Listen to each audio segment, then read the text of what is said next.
1783 میں ہمارے پاس یہ کلموں کی صورت میں آئے جس کو آج ہم نے بیان کیا ہے. سو اگر کوئی بھی آپ سے کبھی پوچھے کہ یہ کلمہ کب آئے ہیں تو آپ جواب دے سکتے ہیں. ہاللیلویا. خدا نے دنیا سے ایسی محبت رکھی کہ اس نے اپنا ایک لوتا بیٹا بخش دیا تاکہ جو کوئی اس پر ایمان لائے ہلاک نہ ہو بلکہ ہمیشہ کی زندگی پائے. میں ایک شعر بڑی دیر پہلے میں نے یہ لکھا تھا, شاید میں پچھلی بار بھی بیان کیا تھا. وہ شعر تھا, محبت دیکھی تو اس آسمانی باغ کی دیکھی, محبت جو دیکھی تو اس آسمانی باغ کی دیکھی, ورنہ کون دیتا ہے اپنا لگتے جگر مصلوب ہونے کو.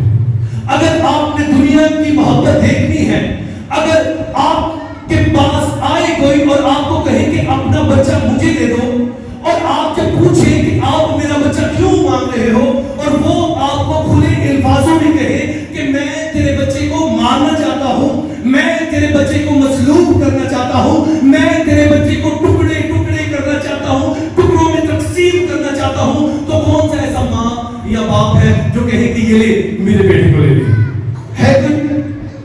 ہے کسی کے اندر یہ طاقت؟ بلکہ جو شخص یہ بات کرنے والا ہے اسی اولا کا ڈالان واسطے تیار ہو جاتے ہیں. کیوں اس نے میرے لگتے جگر کو مانگا ہے کہ اس کو مصلوب کرے؟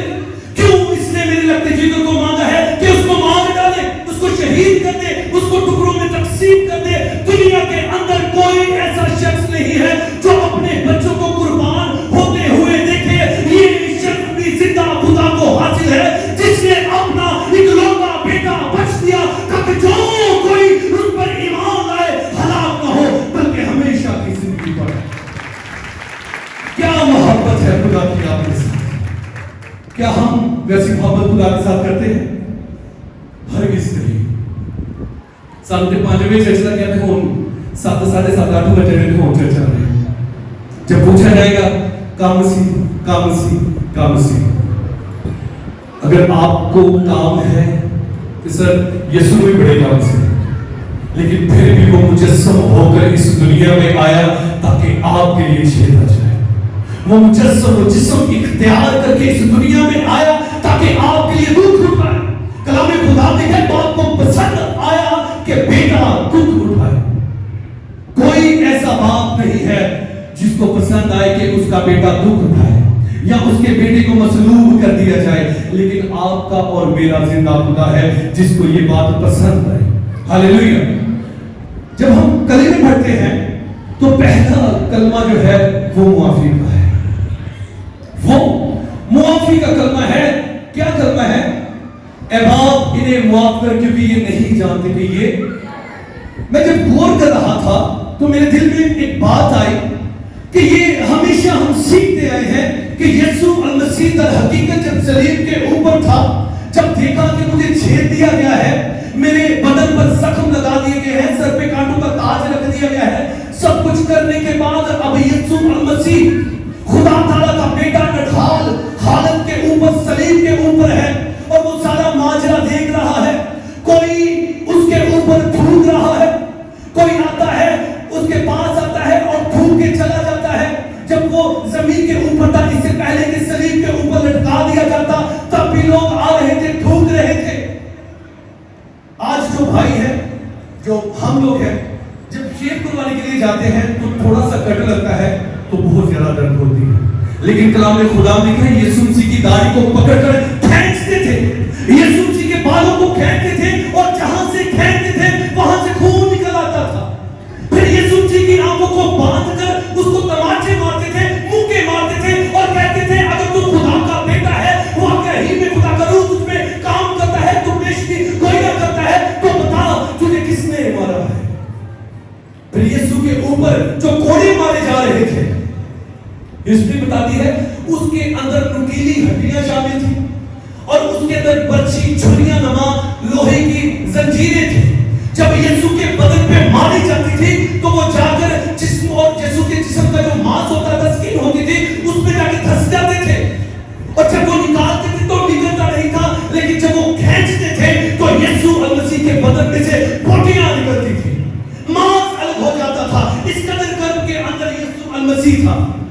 لیکن جب وہ صلیب کے اوپر ہے, سارا ماجرا دیکھ سیکھ لیا تو اب کہہ رہا ہے باپ ان کو معاف کر، کیونکہ یہ نہیں جانتے کہ یہ در حقیقت وہ الفاظ اس دائرے کے لیے نہیں تھے. جو دائرہ جو لوگ یسوع مسیح کو مار رہے تھے، تشدد کر رہے تھے، اس کی عزت کو مٹی میں روک رہے تھے، یہ ان کے لیے الفاظ نہیں تھے. در حقیقت یہ الفاظ وہ غلطی کے لیے تھا جو انسان نے، آپ کے اور میرے مائی ہوا اور بابا آدم نے عدن کے اندر جو گناہ کیا تھا، در حقیقت اس کا کفارہ دیتے ہوئے یسوع کہہ رہا تھا اے باپ ان کو معاف کر، کیونکہ یہ نہیں جانتے یہ کیا کرتے ہیں. اس نے آپ کے اور میرے گناہوں کو اپنے اوپر لاد لیا ہے، اور اس قدر اس کو مارا گیا ہے، چھلنی کر دیا گیا ہے. چھاننی میں دیکھ رہی آٹا چھاننے والی، آٹا فوراً اس میں سے نکل آتا ہے. اسی طریقے سے یسوع مسیح کے بدن میں شاید، کیونکہ جسایہ یسوع کی ماں پر کہتے ہیں کہ اس کی جو شکل ہے وہ پہچانی نہیں جاتی کہ کیا یہ انسان ہے یا کوئی اور مخلوق ہے. اس قدر یسوع مسیح کے منہ پر نشان تھے، اس قدر یسوع کے منہ پر زخم تھے، اس کے بدن پر زخم تھے، کوئی یسوع مسیح کو پہچان نہیں رہا تھا. پھر وہی فرماتے ہیں کہ یسوع مسیح ننگا تھا. آپ ہمیشہ تصویر میں دیکھتے ہیں کہ یسوع مسیح لوگوں نما چھپاتا ہوتا ہے، لیکن در حقیقت یسوع مسیح کے اوپر کوئی کپڑا نہیں تھا. یہ چیز دیکھ کر جو راستے سے گزرتے تھے، جو دور میں تھے، ان پہ اوپر کپڑا تھا سوائے یسوع مسیح کے. اور جو لوگ راستے میں سے گزرتے ہوئے یسوع کی جانب دیکھتے تھے، وہ کہتے تھے اس نے کون سا ایسا گناہ کیا ہے، ایک تو صلیب کے اوپر ہے، اوپر سے اس کو اتنا زیادہ مارا گیا ہے، جسم کو چھلنی کر دیا گیا ہے، اور اس سے بھی بڑھ کر یہ ہے اس کو برہنی حالت کے اوپر صلیب کے اوپر ٹانگا گیا ہے. جو بھی آتا تھا وہ یہی سوچتا تھا کہ اس نے کوئی کبیرہ یا کرمزی گناہ کیا ہے، اور جتنے لعنتی آج تک اس صلیب کے اوپر لٹکائے گئے ہیں، یسوع ان سے سب سے بڑا ہے کیونکہ یہ برہنہ حالت میں ہے. میرے عزیزو، کبھی وہ باغ عدن میں قربانی دیتے ہوئے آپ کے گناہوں کو ڈھانپتا ہے، کبھی آپ کے گناہوں کے لیے ننگا ہو جاتا ہے. لیکن آج چرچ میں آتے ہوئے اسی چرچ نہیں کرنے کے لیے میرا نماز چھوڑ دی سی پی، میرا نماز میں پرانا نہیں پا کے جانا، یا ہمارے پاس بہانہ یہ ہوتا ہے چرچ میں ایسے بات سے نہیں آئی یا آیا بدی باندھی تھے سوٹ پریس نہیں کیا. ارے بھائی آپ کا سوٹ جو ہے وہ پریس نہیں ہے، یہ تیار نہیں ہوا. وہاں پر یسوع کے بدن پہ کوئی کپڑا نہیں ہے، وہ آپ کی محبت کے لیے ننگا ہو گیا ہے. آپ اس سے اس کے لہو کی چادر مانگ لیں تاکہ آپ جہاں بھی جائیں لوگ اس کے سائے کے نیچے ہیں. آج سے شرمانا بند ہے. کلام خدا میں کہ یسوع مسیح اپنی اتھارٹی دکھاتا ہے، اپنا جذبہ، اپنی قوت دکھاتے ہوئے کہتا ہے اگر میں باپ کے سامنے درخواست کروں تو 12 تومن فرشتے میری مدد کے لیے آئیں گے. فرشتہ ایک ہی نہیں مان، فرشتہ ایک ہی نہیں مان ہے. ہمیں ذکر ملتا ہے کبھی وہ تلوار لے کر آ رہے ہیں، اور میرے زندہ یسوع کے اوپر جو صلیب کے اوپر تھا اس کی جو سکن کا کلر ہے وہ نظر نہیں آ رہا تھا، کیونکہ سر کے بال سے لے کے پیر کے تلوا تک وہ خون میں ڈوبا ہوا تھا. اور اس کا خون اتنی قدرت والا ہے کہ وہ آج بھی کام کرتا ہے. وہ آج بھی آپ کی جتنی مرضی غلاظت بھری نجاست بھری زندگی ہو وہ اس کو دھونے میں قادر ہے، کیونکہ خدا کے کلام میں لکھا ہے کوئی ایسی بیماری نہیں ہے جو یسوع کے لہو سے دھل جا سکے.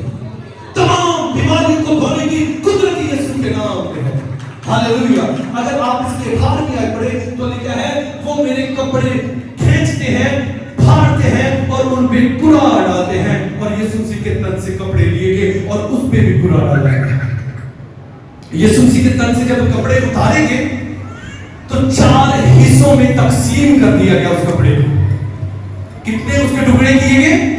4 ٹکڑے. کوچ سنیے گا، یسوع مسیح کے بدن سے جو کپڑے اتارے گئے اس کو 4 حصوں میں تقسیم کیا گیا. تو دنیا کے کتنے کونے نے، کتنے لوگوں نے اسکول میں پڑھے ہو، کتنے کونے؟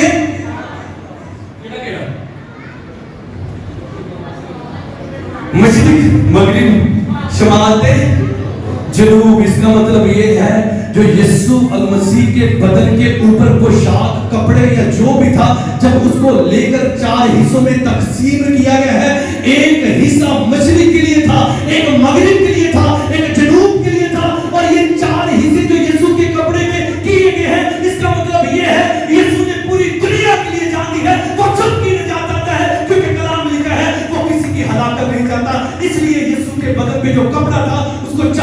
حصوں میں ڈیوائڈ کیا ہے.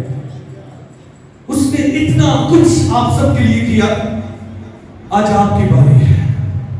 دیکھیں کہ آپ کیا کر رہے ہیں, یا آج تک آپ نے کیا کیا ہے. یسوع نے اتنا خون بہایا ہے, آپ بھی خون بہاتے ہیں, آپ اپنا پسینہ بہاتے ہیں, لیکن اپنے خاندان کو پالنے کے لیے. بری بات یہ کرنا چاہیے, لیکن سوچیں کیا آپ نے آج تک یسوع کے لیے کچھ کیا ہے؟ اگر کیا ہے تو کیوں آج آپ کی زندگی میں کام نہیں ہو رہے؟ کیوں آج بھی آپ کی زندگی گناہ کے اندر ہے؟ کیونکہ یسوع مسیح نے آپ کی نجات کے لیے, آپ کی بحالی, آپ کی بیماری, آپ کی کمزوری کے لیے, آپ کے آہوں نالہ کے لیے اپنا خون بہا دیا ہے. اگر آج بھی آپ وہ غموں کے اندر ڈوبے ہوئے ہیں تو اس کا مطلب یہ ہے کہ یسوع کا خون کارآمد نہیں ہے. آج بھی آپ کی زندگی کے اندر بیماریاں ہیں, اگر آج بھی آپ یسوع سے دور ہیں تو اس کا مطلب یہ ہے کہ یسوع کے لہو میں قدرت نہیں ہے. مقدس پالوس کیا کہتے ہیں؟ کہتے ہیں کہ اگر مسیح مردوں میں سے جی نہ ہوتا تو ہمارا اس پر ایمان لانا بے فائدہ تھا. اگر آج تک آپ نے یسوع کے لیے کچھ نہیں کیا تو آج اپنی زندگیاں یسوع کے لیے دے دیں, کیونکہ ہم نے اس کے کلام میں سے پڑھا ہے کہ خدا نے دنیا سے ایسی محبت رکھی. انہیں محبت رکھنی ہو ڈیڈی والی. It's your turn now. اب آپ کی باری ہے. اس نے خون بہا دیا ہے, اس نے اپنے جسم کی ایک ایک بوٹی آپ کے لیے نکلوا دی ہے. اس کے بدن کے اندر جو چند بوندیں بچی تھی دل کے اندر, کلام خدا میں لکھا ہے وہ بھی نیزہ مار کے نکال لیا گیا ہے, کیونکہ اس نے فرمایا تھا میں آیا ہوں تاکہ یہ زندگی پائے اور کثرت. وہ آپ کو کثرت کی زندگی دینا چاہتا ہے. اور اگر آپ الفاظ کثرت کا مطالعہ کریں, آپ اس کی جانچ پڑتال کریں, تو کثرت ایک ایسا الفاظ ہے جس کا کوئی کونا نہیں ملتا. ایک اتنا نصیبہ جدا اگلا بنا ہے. یہ ایک ایسا سمندر ہے جس کی گہرائی نہیں ہے. میرے عزیزوں, خدا نے جو محبت آپ سے کی ہے وہ ہر گہرائی سے گہری ہے, ہر لمبائی سے لمبی ہے, ہر چوڑائی سے چوڑی ہے, کیونکہ وہ خون بھی دیتا ہے, وہ مار بھی سہتا ہے, وہ نورانی چہرے پہ تھکواتا بھی ہے, اور پھر آپ کو نجات بھی دیتا ہے. میں نے ایسا آج تک کوئی عاشق نہیں دیکھا, کوئی محبت کرنے والا نہیں دیکھا جو اپنے ماننے والوں کے لیے خون بھی بہائے, ان کے لیے درد بھی سہے, ان کے لیے اپنے ہاتھ اور پاؤں میں کیل بھی لگائے, پھر زندہ ہو کر ان کو نجات بھی دے. دنیا میں کوئی اور معبود نہیں ہے جو یسوع کی مانند ہو, یسوع کے جلال کے لیے زوردار تالیاں. دنیا کے پاس سونا چاندی سب کچھ ہے, لیکن افسوس ان کے پاس وہ نہیں ہے, ان کے پاس فتح نہیں ہے, ان کے پاس صلیب نہیں ہے, ان کے پاس زندہ یسوع نہیں ہے. اگر آپ کے پاس زندہ یسوع ہے تو وہ بھی قدر کرو. وہ ایک شعر بھی ہے, پچھتانے کا کیا فائدہ جب چڑیا چگی کی کچھ ایسا پہلے مر گئے تو آپ ہمیشہ کی یاد میں جائیں گے. خون خون خون بہا دیا یسوع نے. پھر اس نے کہا تمام ہوا. تمام کہنے کا مطلب یہ تھا, اس نے کہا کہ اب کسی شخص کو کوئی قربانی, کوئی بچڑا بکرا ذبح کرنے کی, کوئی کبوتر یا قمری ذبح کرنے کی ضرورت نہیں ہے. آج سے بکروں اور چھتروں کا خون نہیں, بلکہ میرا قادر لہو شفا, نجات اور بحالی تشفی دے گا, اور وہ ہمیشہ کے لیے ہوگی. اب آپ کے پاس ہمیشہ کی نجات, تشفی اور چھٹکارا ہے, کیونکہ یسوع مسیح فسا قبر کا تھا جو آپ کے لیے قربان ہو گیا ہے. اچھا تیاری باری بات اے نہیں کہا کہ چھری مار لیں گردر جی, آج اپنے وقت میں سے کچھ وقت یسوع کو دینا شروع کریں. مشکل ہوگا. گھر میں 3 وقت کا آپ کھانا کھاتے ہیں, صبح دوپہر شام, کوئی 4 وقت کا بھی کھا لیتا ہے. جتنی بار آپ اپنی باڈی کو ریچارج کرتے ہیں اتنی بار ہی آپ اپنی روح کو بھی ریچارج کیا کریں. اگر آپ کے پاس جتنا مرضی مہنگا فون ہے, جب تک آپ, جب اس کی بیٹری لو ہو جائے, جب تک آپ اس کو چارجر پلگ کر کے اس کو نہیں لگاتے, بالکل نہیں اندر ڈالتے, تب تک آپ کا فون چارج نہیں ہوگا, وہ مردہ حالت میں ہے. اسی طریقے سے جب تک آپ اپنی روح کو اس صلیب کے اوپر جو یسوع المسیح تھا کنیکٹ نہیں کریں گے, تب تک آپ ریچارج نہیں ہوں گے. جنہوں تک ریچارج نہیں تو پھر بیماریاں, مشکلات تے گناہ دی جڑی تاریکی وہ ہمیشہ تک چاہیے. آج ہی اپنا رابطہ یسوع کے ساتھ بحال کریں تاکہ آپ نجات پائیں. انہیں نجات دیتی وا ان تیاری پلیٹ چ پئی وا تیاری پر سے کھانی ہے. اگر آپ لیں گے تو آپ ہمیشہ کی زندگی پائیں گے. خداوند آج کے کلام کے وسیلہ سے آپ سب کو برکت دے. میں چاہتا ہوں